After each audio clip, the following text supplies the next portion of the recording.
The air was thick with tension, the kind that makes your skin prickle and your heart thud a little too loud. Why would a simple lawn decoration spark a neighborhood war?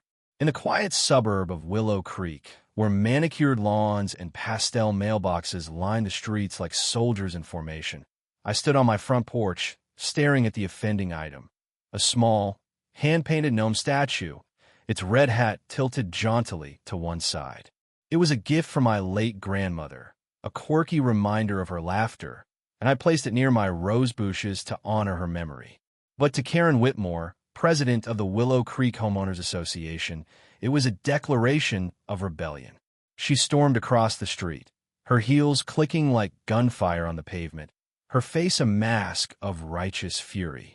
That thing violates Code 4.2.7 of the HOA regulations, she barked, pointing at the gnome as if it were criminal.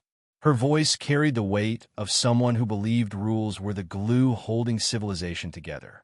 I crossed my arms, feeling the heat rise in my chest. It's a gnome, Karen.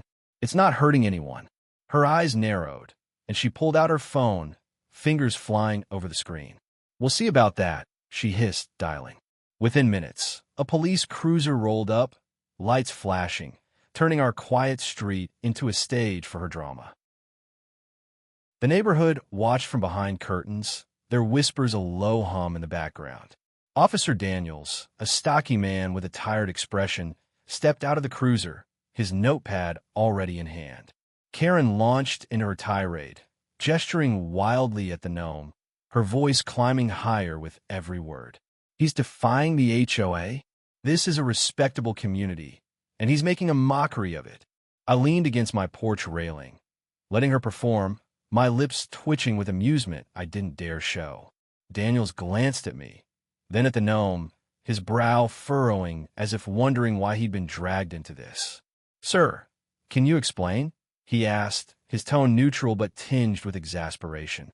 I shrugged, keeping my voice calm. "It's a family heirloom. I'm not taking it down." Karen's face turned a shade of red that matched her lipstick. "You'll regret this," she snapped, her finger jabbing the air like a dagger. I met her gaze, unflinching. "Will I?" Something in my tone made her pause, just for a second, before she doubled down, demanding Daniels issue a citation. The officer sighed, clearly wishing he were anywhere else. What Karen didn't know, what no one in Willow Creek knew, was that I wasn't just some stubborn new resident. My job required discretion, a life lived in the shadows of bureaucracy and power.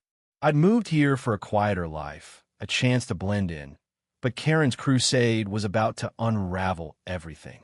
As she ranted, I reached into my jacket pocket, my fingers brushing the cool metal of my badge. Not yet, I thought. Let her dig her own grave. The street felt like a pressure cooker, the neighbors' eyes boring into us, the air heavy with anticipation. Karen's voice grew shriller, her accusations more absurd, painting me as some anarchist bent on destroying the neighborhood's aesthetic harmony. Daniel scribbled notes, his patience visibly thinning. I could have ended it right there, but I wanted her to feel the weight of her own hubris first. The gnome, that innocent little statue, had become a symbol of something bigger, a battle over control, freedom, and the petty tyrannies of suburban life. Karen thought she held all the cards, but she was about to learn how wrong she was. The cruiser's radio crackled, breaking the moment, and Daniel stepped away to answer it. Karen turned to me, her eyes gleaming with triumph. "You're done," she said, her voice low and venomous. I smiled, slow and deliberate. "We'll see."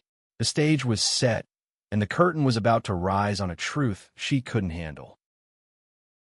Karen's crusade didn't start with me. She'd been ruling Willow Creek like a queen for years, her HOA rulebook her scepter. Neighbors whispered about her reign of terror. Fines for unapproved paint colors, citations for overgrown hedges, even a rumor she'd had someone's dog impounded for barking too loudly. I'd heard the stories when I moved in 6 months ago, but I figured I'd keep my head down, do my job, and avoid her radar.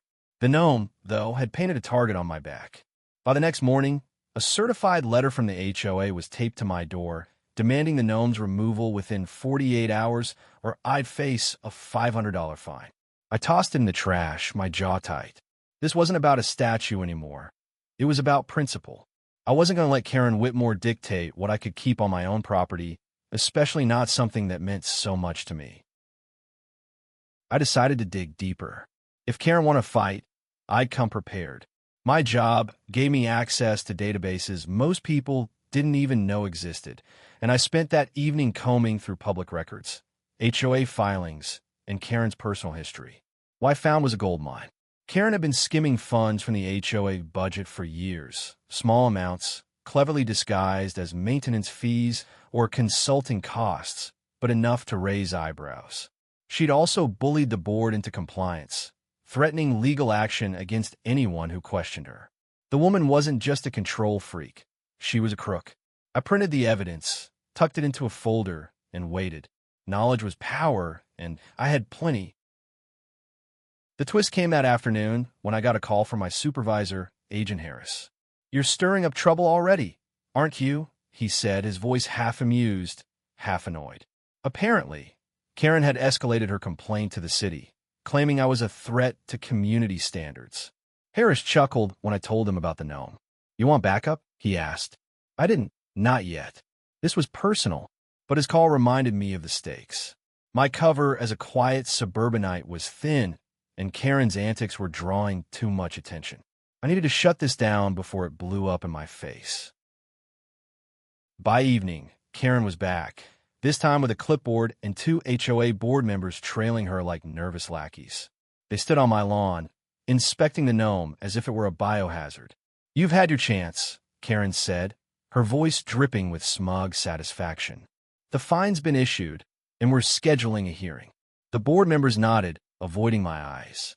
I stepped outside, the folder in my hand, and leaned casually against the doorframe. "You sure you want to play this game, Karen?" I asked. Her smile faltered, but she pressed on. "It's not a game. It's the law.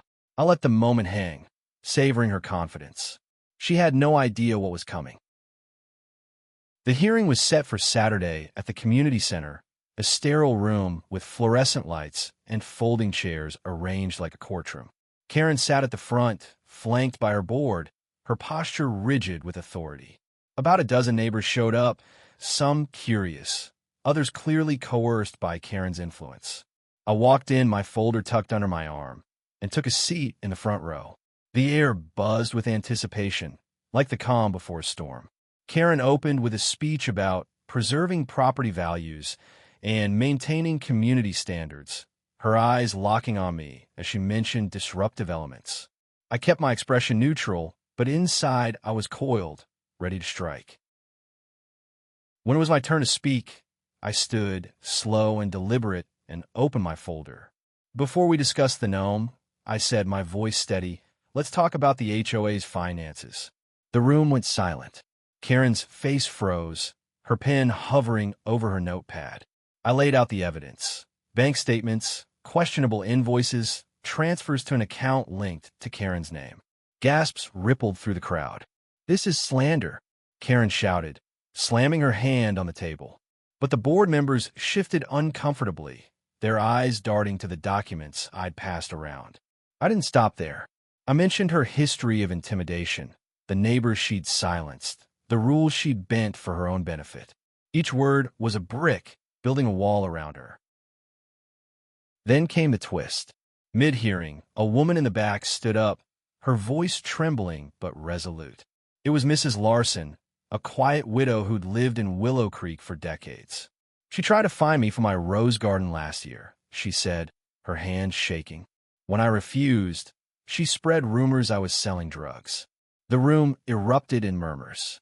Another neighbor chimed in, then another, each sharing stories of Karen's overreach. The tide was turning, and Karen's face was a mask of panic.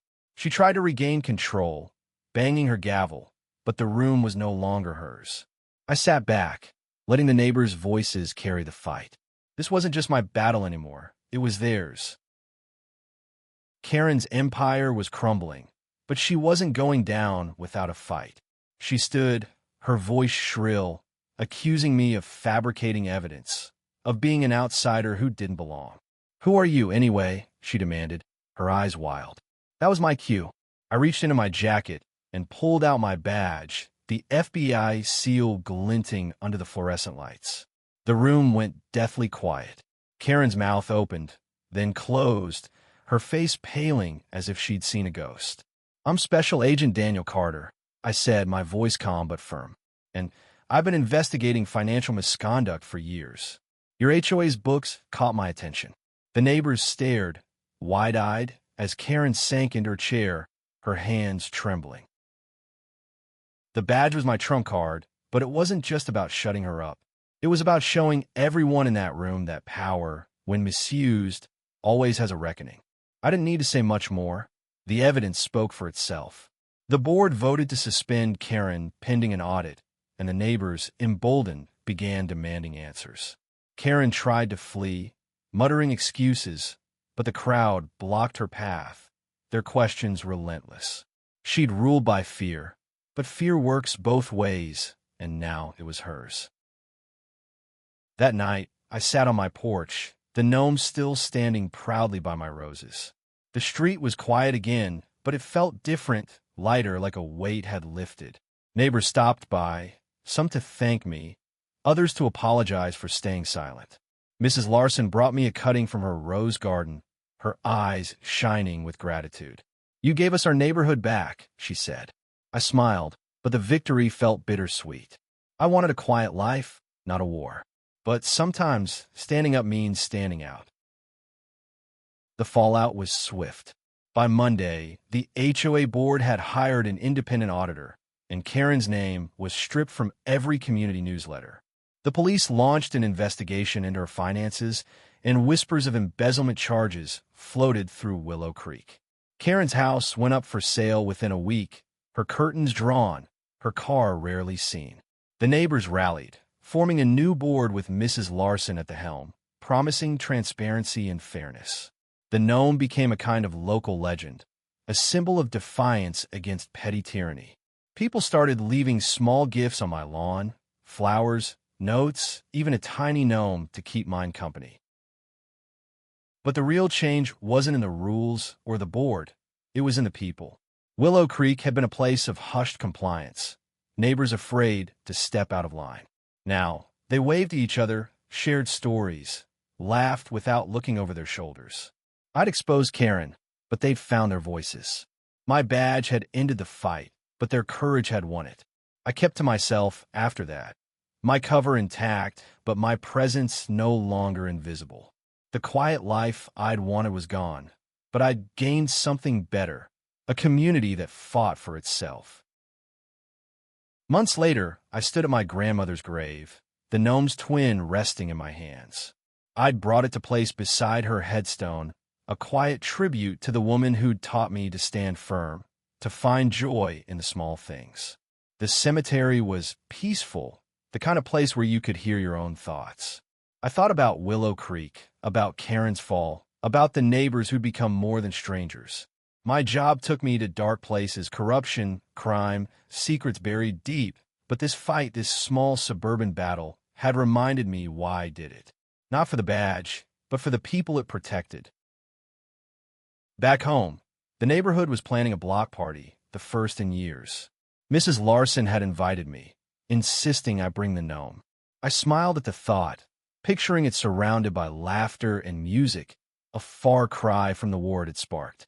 Karen was gone, her house sold to a young family who waved every morning. The HOA rulebook was being rewritten with input from everyone. Willow Creek wasn't perfect, but it was alive again, and that was enough. As I walked to the block party, the gnome in its place by my roses, I felt a lightness I hadn't known in years. My job demanded secrecy, sacrifice, but here, in this small corner of the world, I made a difference without a gun or a warrant, just a badge and a stubborn streak.